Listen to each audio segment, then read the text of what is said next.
UPPLৰ পৰা তিনজন সাংসদ আজি কিছুমান বহুত ইম্পৰ্টেণ্ট বিষয় ইয়াৰ ওপৰত সংবাদ মাধ্যমত কিছু কথা ক'ব বিচাৰিছোঁ। বিশেষকৈ সংবিধানৰ যিটো 131st এমেণ্ডমেণ্টৰ কাৰণে লোকসভাত ডিবেট চলি আছিলে,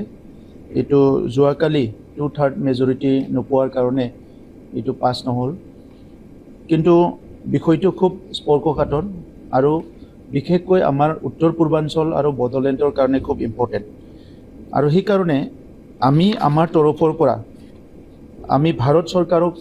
কিছু কথা ক'ব বিচাৰিছোঁ, যিটো নেকি যোৱা 30 বছৰে যোৱা 40 বছৰে আমি সংগ্ৰাম কৰি আহিছোঁ। ইয়াৰ জাষ্টিছবিলাক যেনেকৈ পাব লাগে তেনেকুৱা পোৱা নাই। সদায় এটা হাফ হাৰ্টেড এপ্ৰ'চ এটা হাফ ফিনিছ এটা সলিউশ্যন এটা ওলাই আছে,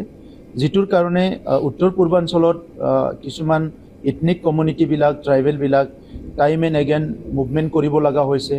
কিছুমানে বন্দুকো লৈছে। আৰু যোৱা 70 বছৰৰ ভিতৰত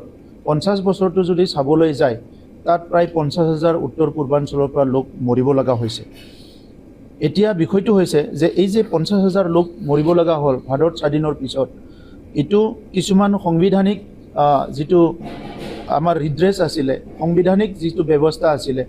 এইটো যদি অলপমান ৰিএলাইন কৰিলেহেঁতেন, অলপ যদি ৰিফৰ্ম কৰিলেহেঁতেন, তেতিয়া আমাৰ এস্পিৰেশ্যনছবিলাক উত্তৰ পূৰ্বাঞ্চলৰ আশা আকাংক্ষাবিলাক পূৰণ কৰিবলৈ বহুত ভাল সুযোগ পাইছিলে। আমি ফ্ৰণ্টিয়াৰ হয়, আমি ম্যানমাৰৰ লগত, ভূটানৰ লগত, চাইনাৰ লগত, বাংলাদেশৰ লগত উত্তৰ পূৰ্বাঞ্চলৰ ৰাজ্যবিলাক সংলগ্ন হৈ আছে। সেই ৰাজ্যবিলাকৰ ইছ্যুছবিলাক ভেৰি চেঞ্চিটিভ, আৰু সেইটো ডিল কৰিবলৈ যিখিনি স্পেচ পাব লাগে, ৰিপ্ৰেজেণ্টেশ্যনটো কম কাৰণে সেই স্পেচখিনি পোৱা নাই। আৰু সেইকাৰণে আজি আমি বিচাৰিছোঁ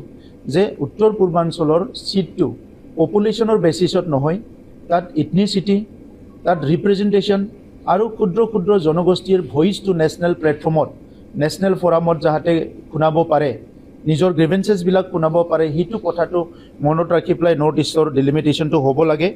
আমি সেইটো বিচাৰিছোঁ। আৰু পপুলেশ্যনটো এটা ক্ৰাইটেৰিয়া তাত হ'ব নালাগে। বড়োলেণ্ডৰ ক্ষেত্ৰত আমি ক'ব বিচাৰিছোঁ যে নতুন চেঞ্চাছ যদি হয়, বড়োলেণ্ডত এপ্ৰক্সিমেটলি 40 লাখ পপুলেশ্যন হৈ যাব। গতিকে আমি দেখিছোঁ গোৱাত যদি 15-16 লাখেদি দুটা তাত লোকসভা হ'ব পাৰে, তো বড়োলেণ্ডত আমি প্ৰায় 40 লাখৰ ওচৰত যিটো পপুলেশ্যন, তাত আমাৰ 3টাকৈ লোকসভা হ'ব পাৰে। আনপিনেদি আমাৰ তাত যিটো আছে যে বড়োলেণ্ডত আমাৰ এতিয়া যি ৰিডিলিমিটেশ্যন হৈ গ'ল, তাত 15টা চিট এছেম্বলি চিট দিয়া হ'ল।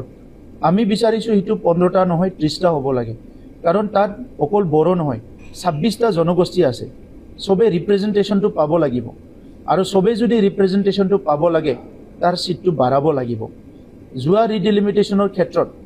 BTC একৰ্ড 2003 4.7 ক্ল'জটোৰ অলপ দহাই লৈ পেলাই তাত ST চিটটো এনহেঞ্চ কৰা নাই, তাৰ ইণ্টাৰপ্ৰিটেশ্যনটো অলপ বেলেগকৈ অনা হৈছে। তাৰ ইণ্টাৰপ্ৰিটেশ্যনটো হৈছিলে যে 2003 চনলৈকে তাত যিমান ST চিট আছে, সেই ST চিটটো যেতিয়া ৰিডিলিমিটেশ্যন হ'ব, এইটো চেঞ্জ হ'ব নালাগে।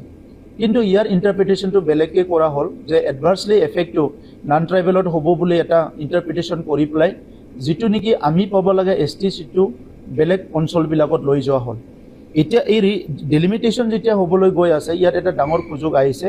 গতিকে তাত ST চিটৰ সংখ্যাটো বাঢ়াব লাগে। আৰু লগতে যিখিনি আমাৰ নন ST মানুহ বড়োলেণ্ডৰ ভিতৰত আছে, সেইসকলে অ'পেন চিটবিলাকত ৰিপ্ৰেজেণ্ট কৰিব। কিন্তু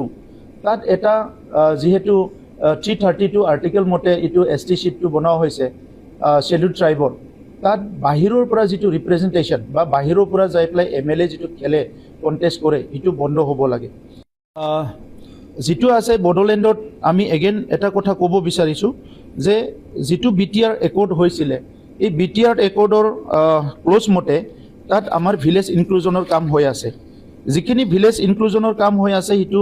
অতি শীঘ্ৰে ভাৰত চৰকাৰে কমপ্লিট কৰিব লাগে। আৰু 3.1 মতে যি বড়োলেণ্ড পিচ একৰ্ড আছিলে 2020, তাত অগমেণ্টেশ্যন এৰিয়া আছিলে, তাত ভিলেজ ইনক্লুজনৰ কামটো শ্ল' হৈ আছে, এইটো ফাষ্ট কৰিব লাগে। আৰু লগে লগে আমি বিচাৰিছোঁ কাউন্সিলৰ চিটটো 40ৰ পৰা 60 হ'ব লাগে, যাতে সকলো জনগোষ্ঠী তাতে ৰিপ্ৰেজেণ্টেশ্যনটো পায়। আমি বিচাৰিছোঁ যে সংবিধানৰ যিটো 125th এমেণ্ডমেণ্ট এইটো পেণ্ডিং হৈ আছে এই এমেণ্ডমেণ্টটো আহিব লাগে অতি শীঘ্ৰে আৰু তাত আমি কিছুমান চেঞ্জেছ বিচাৰিছোঁ যেনেকৈ ক্লজ 4.3 মতে আৰ্টিকল 282 এমেণ্ড হ'ব লাগে ফাইনেন্সিয়েল যিটো পজিশ্যন এইটো ষ্ট্ৰেংথেন কৰাৰ কাৰণে এই কামটো কৰিবৰ কাৰণে আমি ভাৰত চৰকাৰক আজি আমাৰ তৰফৰ পৰা আমি ৰিকুৱেষ্ট কৰিছোঁ নৰ্থ ইষ্টৰ যিটো 6 শিডিউল কাউন্সিলবিলাক আছে এই কাউন্সিলবিলাকক ষ্ট্ৰেংথেন কৰিব লাগিব আৰু ষ্ট্ৰেংথেন কৰিব লাগিলে যিখিনি এতিয়া ডিলিমিটেশ্যনত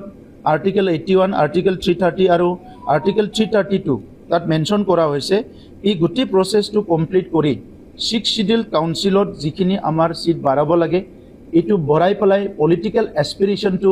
কিমান পাৰে ৰিজল্ভ কৰাৰ কাৰণে ভাৰত চৰকাৰে ডাঙৰ এটা সুযোগ পাইছে এই সুযোগটো ল'ব লাগে আৰু উত্তৰ পূৰ্বাঞ্চলৰ শান্তিটো ছাষ্টেইন কৰাৰ কাৰণে যাতে উত্তৰ পূৰ্বাঞ্চলৰ মানুহে পুনৰ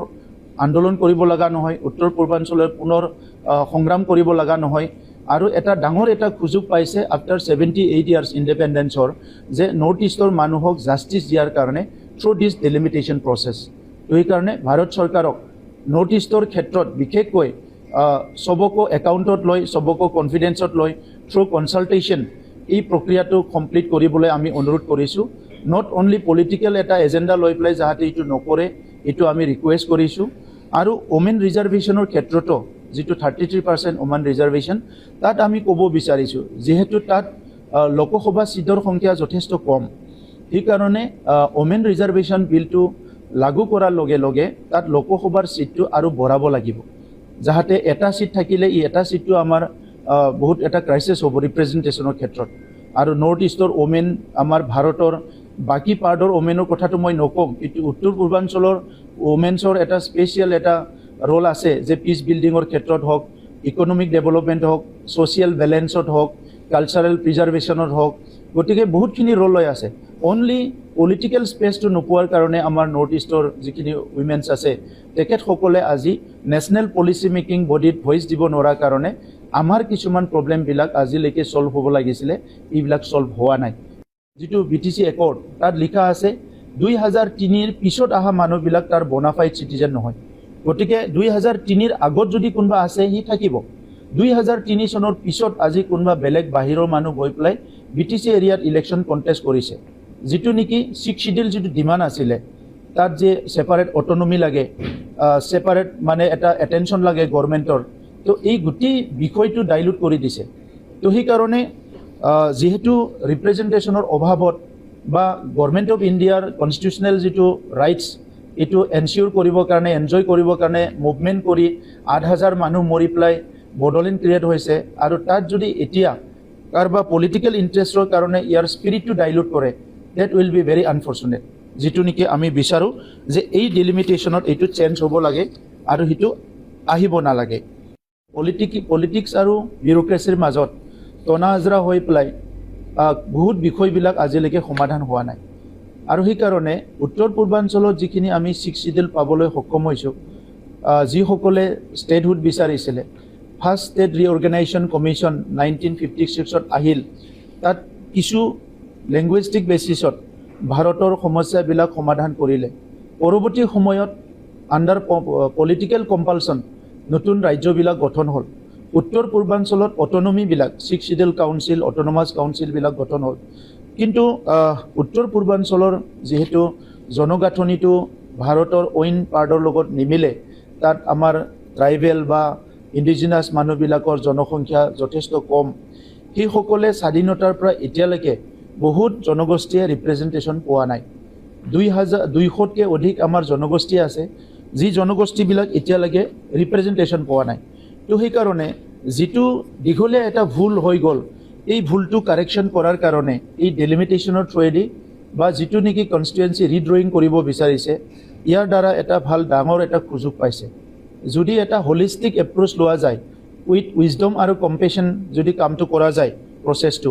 ভাৰত চৰকাৰে নৰ্থ ইষ্টৰ ক্ষুদ্ৰ ক্ষুদ্ৰ জনগোষ্ঠীবিলাকক এতিয়াও মানে জাষ্টিছ দিব পাৰে তো সেইকাৰণে আমি UPPLৰ তৰফৰ পৰা আমি ভাৰত চৰকাৰক ৰিকুৱেষ্ট কৰিছোঁ